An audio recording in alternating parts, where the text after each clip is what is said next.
आज आमच्या शिक्षक महासंघाची जिल्ह्याची कोर कमिटीची बैठक होती। ती बैठक येणाऱ्या नोव्हेंबर महिन्यात शिक्षक मतदारसंघाची निवडणूक आहे, त्या निवडणुकीच्या अनुषंगाने नियोजनाच्या माध्यमातून ही बैठक आयोजित केली होती।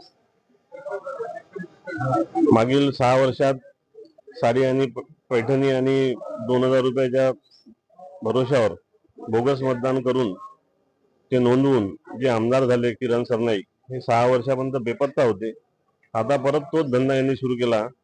अजून परत पैठणी आणि 2000 रुपये पाठवून झाले शाळेत। शिक्षक या प्रवृत्तीला यावेळेस भीक घालणार नाही।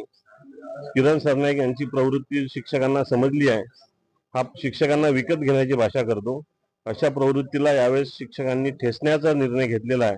त्यामुळे त्यांनी जे आमिष दाखवण्याचं जे काम सुरू केलं आहे ते बंद करावं आणि खऱ्या अर्थाने शिक्षकांसाठी शिक्षक समाजाप्रती काम करावं।